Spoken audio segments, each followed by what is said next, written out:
Bismillah, assalamualaikum guys. Jumpa lagi di channel Jurnal Terupdate.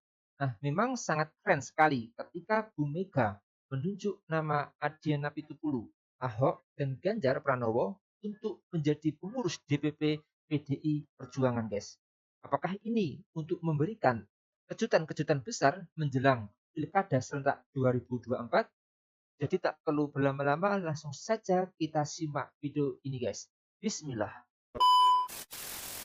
Ketua Umum PDI Perjuangan Megawati Soekarno Putri melantik kembali pengurus DPP PDI Perjuangan periode 2019-2024 hingga 2025.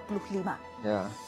Dalam kesempatan ini Megawati turut mengangkat sejumlah kader PDI Perjuangan dalam kepengurusan DPP. Nama Basuki Cahayapurnama alias Ahok masuk dalam kepengurusan DPP PDI Perjuangan. Menjabat sebagai Ketua Bidang Perekonomian menggantikan Said Abdullah. Mantap. Selain Ahok, turut dilantik mantan Gubernur Jawa Tengah Ganjar Pranowo sebagai Ketua Bidang Pemerintahan dan Otonomi Daerah. Penambahan jabatan juga turut diberikan ke sejumlah nama lain, seperti Puan Maharani, yang merupakan nama lama yang tetap diamanatkan sebagai Ketua DPP PDIP dan Hasto Kristianto sebagai Sekjen PDIP. Sekretaris Jenderal Hasto Kristianto, Wakil Sekjen Bidang Internal Utut Budi Adianto, Wakil Sekjen Bidang Pemerintahan Arief Wibowo mengikuti secara daring, Wakil Sekjen Bidang Kerakyatan Sadar Restuati, Wakil Sekjen Bidang Komunikasi Adian Yunus Napitupulu. Wah, ini guys dapat tangan jas ini guys. Luar biasa ini. Ketua Bidang Politik Puan Maharani, Ketua Bidang Pemerintahan dan Otonomi Daerah Ganjar Pranowo. Wah, ini guys Pak Ganjar sama Puan ini guys. Ketua Bidang Luar Negeri Dr. Muhammad Basara, Ketua Bidang Hukum HAM dan Advokasi Rakyat Profesor Yasona Lauli, Ketua Bidang Reformasi Sistem Hukum Nasional Roni Berti Talapesi. Ini guys. Ketua Bidang Perekonomian Insinyur Basuki Cahayapurnama. Wah, ini guys Ketua tangan juga Bidang guys. Kebudayaan Rano Karno. Bidang Kerakyatan Ketua Bidang Penanggulangan Bencana Tri Risma Marini. Bersiap mengikuti saya. Janji jabatan. Bahwasanya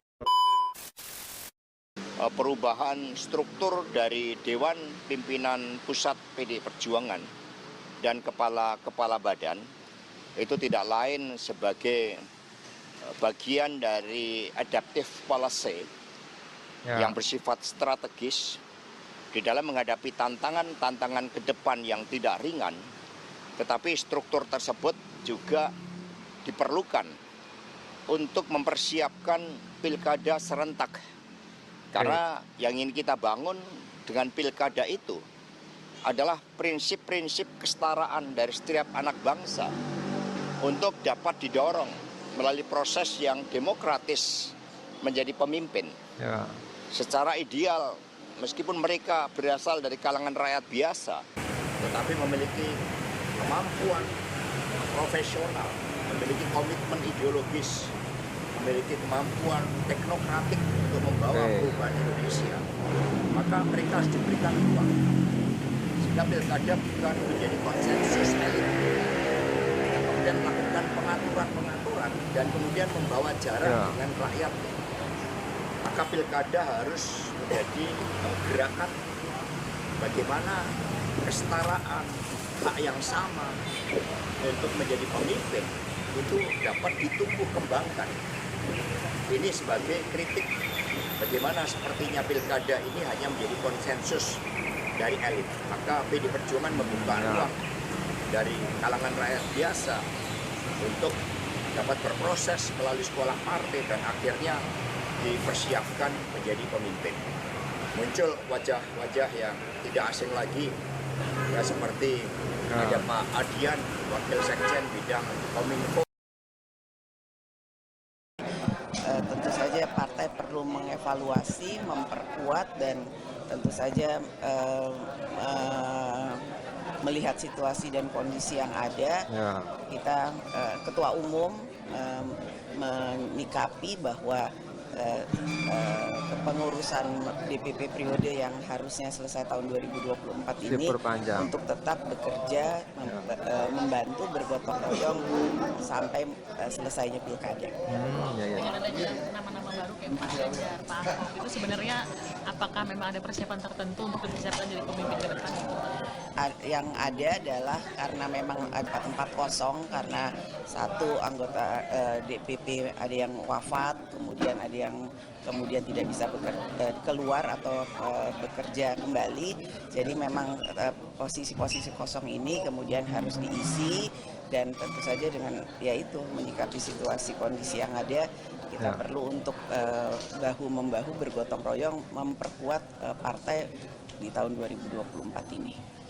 Mbak Puan tadi kan untuk yang pengurusnya itu mengambil sumpah jabatan, tapi untuk ketua umumnya sendiri akan ada pengambilan sumpah jabatan yang perpanjangan sendiri atau tadi Perpanjangan karena tadi disampaikan oleh Ibu Ketua Umum akan menggunakan hak prerogatif atau sudah menggunakan hak prerogatif untuk memperpanjang DPP periode 2019-2024 dan menambah personil DPP-nya sampai tahun 2025 sampai ditentukan Kongres selanjutnya untuk menentukan ya komposisi dari Ketua Umum sampai yang lain.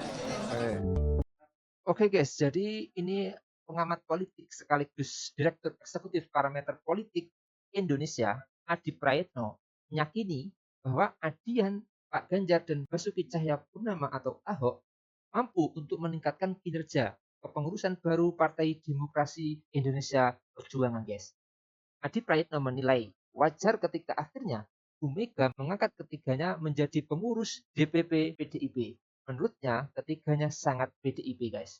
Adi Praetno menyebut Bu Mega hendak memberikan tanggung jawab moral politik kepada ketiganya.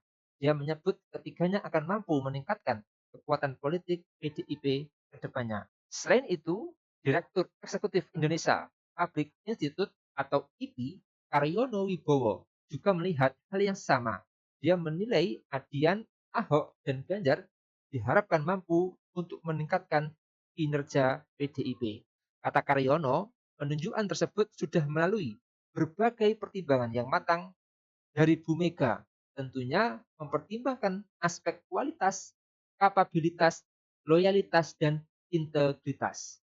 Dia lantas mencontohkan, misalnya, adian yang memiliki kemampuan mengorganisasi aktivis pergerakan mahasiswa dan juga kelompok civil society ditempatkan untuk melakukan pendampingan hal-hal yang berkaitan langsung dengan kepentingan rakyat, guys.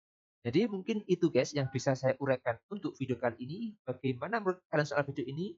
Tulis komentarnya di bawah ini ya guys ya. Saya izin pamit dulu. Wassalamualaikum warahmatullahi wabarakatuh.